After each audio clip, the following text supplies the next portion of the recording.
Hey, welcome back to the channel. I know it's been a long while since I've been on here.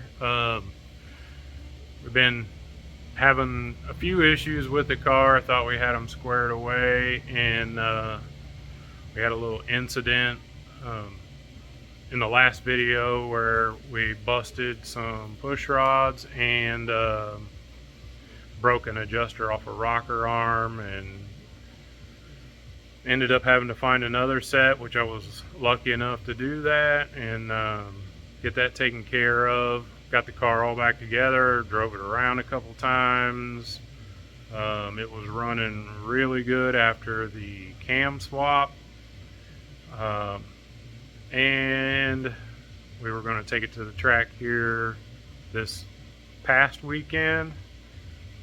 It's Saturday now, but the previous weekend we were going to take it to the track and run it for the first time after the cam swap to see how much of a difference that made. And I bought these Autolite AR3910X race plugs, and they are a really cold heat range plug. This motor has a lot of compression and it runs on E85, so I thought, the race plug would be maybe beneficial to see, if that made a difference in the car. And I put the plugs in, and the next day I was going to drive it to work, and I came out to the shop. It was about 60 degrees that morning, and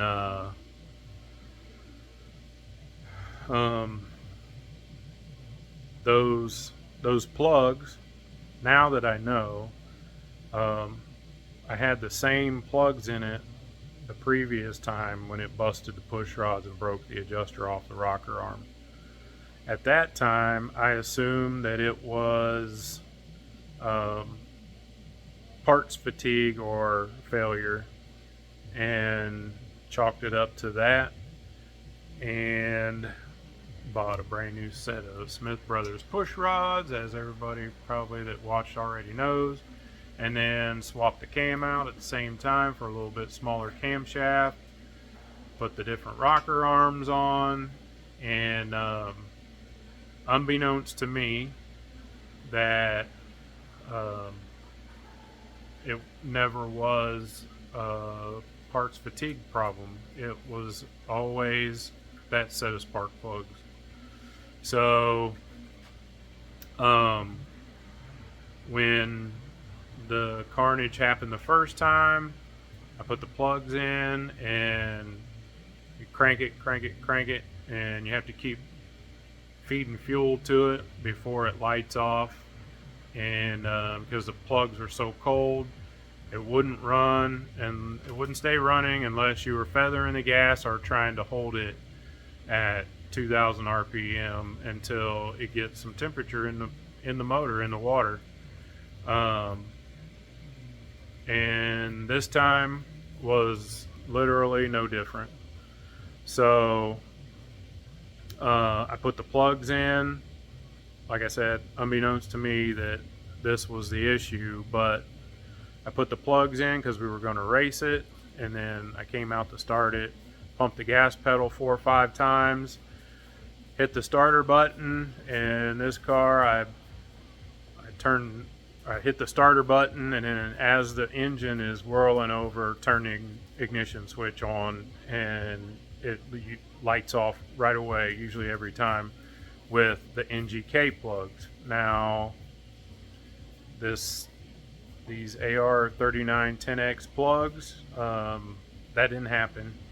It didn't light off, and all that fuel, the motor pulling fuel from the vacuum from the piston coming down and pulling fuel out, plus all the fuel that I pumped in there with the accelerator, didn't fire. There was nowhere for the fuel to go, so it hydraulicked the motor, and snapped off 2 of the brand new Smith Brothers push rods right where the cup portion is pressed into the tube. And I didn't, it kicked back hard on the motor when it did it and sneezed out the carburetor, had some fuel and smoke coming out of the carburetor, and when I hit the starter again, and it fired. And I actually drove it to work and drove it home at lunch and went back to work, came back home. We took the car out for about 2 hours, and on the way back home,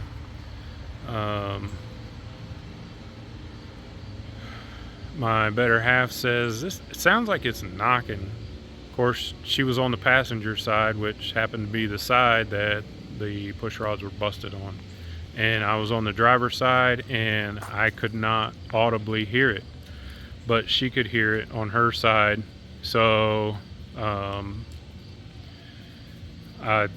kind of, because I didn't hear it and it was still running okay. I mean, the motor and transmission solidly mounted in this car, so you feel everything. Like the whole car shakes when it idles. So when it's running, everything is shaking, and the exhaust, you really can't hear much. And the lash on the cam, you can obviously hear the roller lifters in there doing what they do. So that evening, I thought, I'm gonna go out and check the valve lash before we take it to the track. And I pulled the driver's side valve cover off, started adjusting the valves. Everything's copacetic. Got all that done. Pulled the passenger side off, and lo and behold, 2 busted off push rods on the number 4 cylinder. Broke off the intake and the exhaust. And that's what told me that the motor hydraulic, and because there was both valves and the overlap of the camshaft were trying to open, and there was fuel in the way, and the piston was there. Like I said, these are dome pistons in this motor with a 50 cc combustion chamber. So the combustion chamber is small with a dome piston in there, and there just is not a whole hell of a lot of room for anything to get in there that shouldn't be there other than air and the fuel it takes to run it.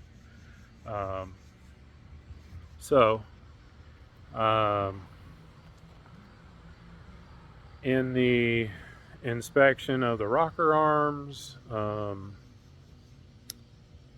found out that one of the replacement rocker arms that I got, it and the rocker shaft got galled up, probably from having to, as soon as the thing starts, to rev the shit out of it to keep it running, and not a lot of oil pressure or a lot of oil in the top end yet. That's my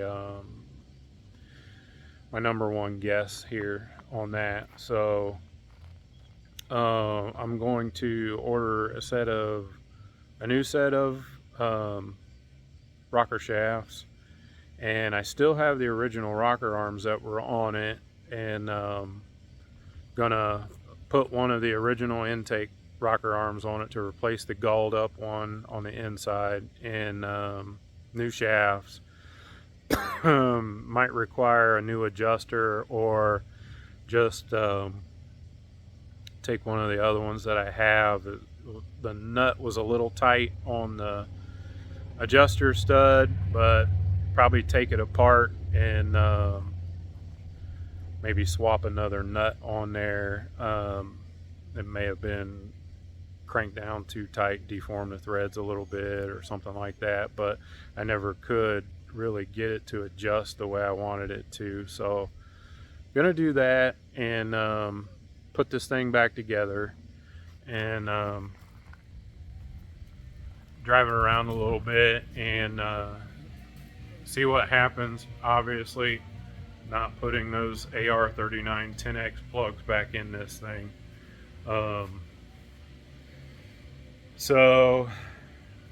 Also, I bought a Holley Pro Dominator tunnel ram for a W2 a while back, rectangle port, so it's like perfect for this motor. And it had a 2.4 top. Holley never made a single 4 top. They made dual tunnel ram and dual 4150, or dual Dominator and dual 4150 base carburetor tops. This one came with a dual 4150, and I didn't want to buy another carburetor, and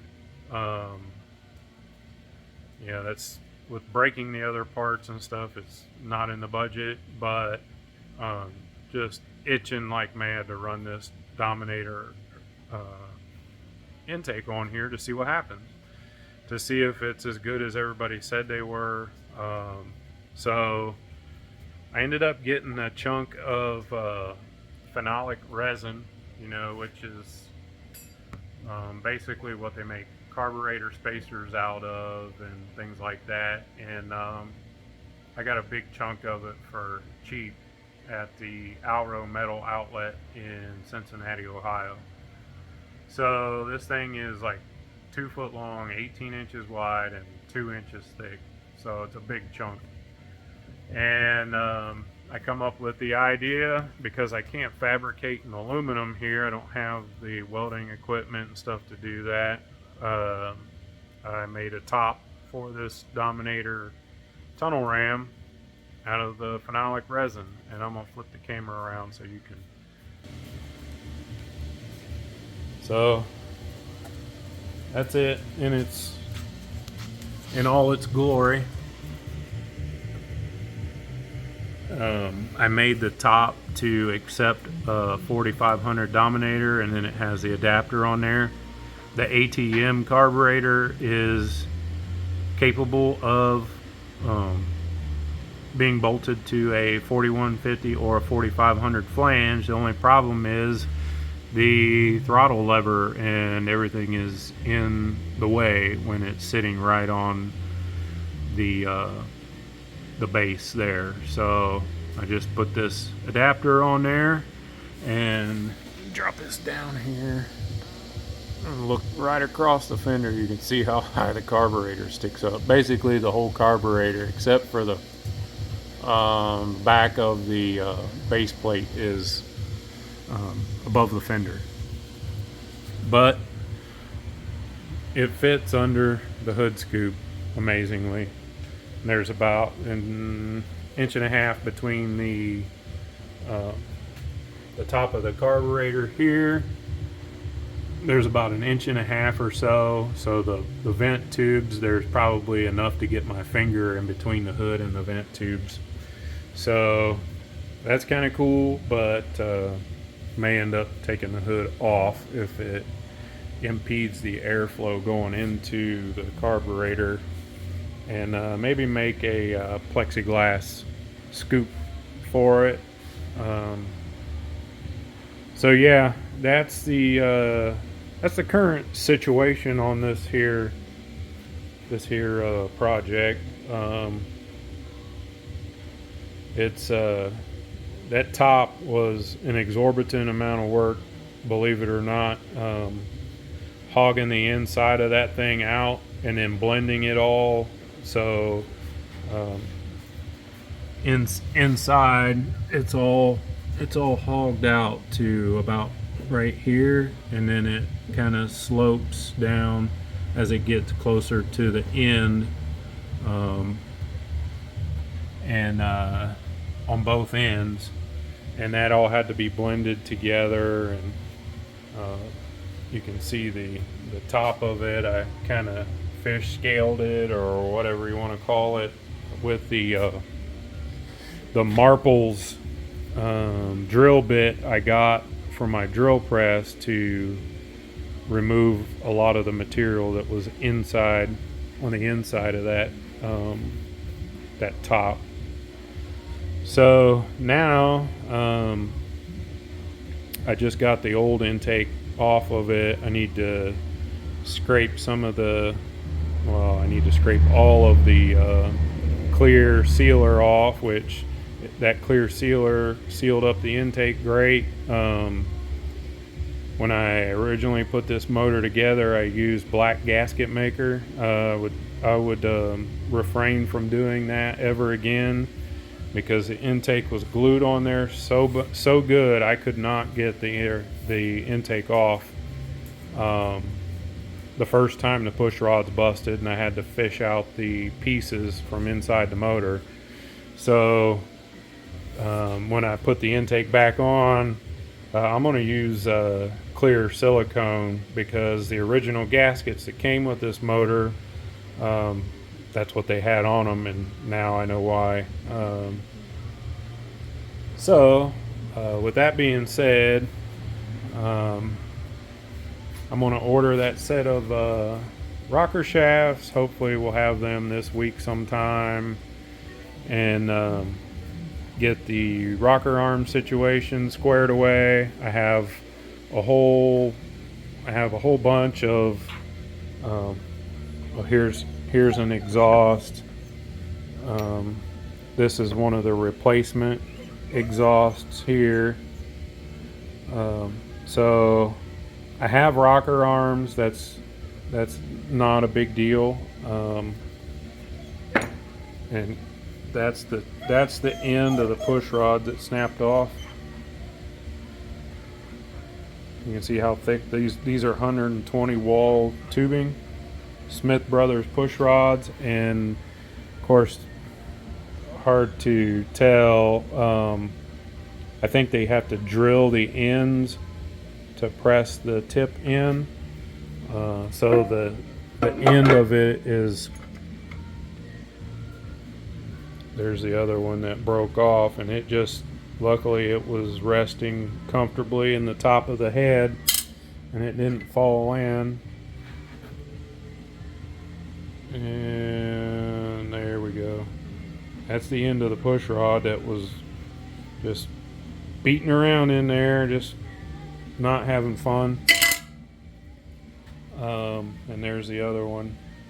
So yeah, no fault of the Smith Brothers push rods at all. Solidly gonna place this. It's my fault. I should have realized that the first time that the motor hydraulicked, and the first time it was on the driver's side that it busted the push rods, and then this time it was the passenger side. So yeah, I mean, totally my fault. I should have known, but I guess I know now, and it won't happen again. Those AR-39 10Xs are going to go in the trash. I think the only way that they would be even usable would be to warm the motor, to get the motor up to temperature with NGKs, and then pull the plugs while it's hot, put the AR-39 10Xs in it, and then fire it up. And that just seems stupid. So gonna put the NGKs back in it, and after we get the rocker arm situation, push rod situation squared away, we're gonna put it back together and see how she does with this intake here. And if in the future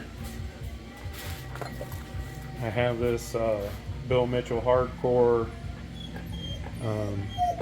it's a 4500, but it's the throttle blades are massive in there. I think it's 1400 CFM is what it'll flow, but it's a mechanical injector, so the intake will have to be drilled somewhere in here to put the injectors in the manifold, the mechanical injectors.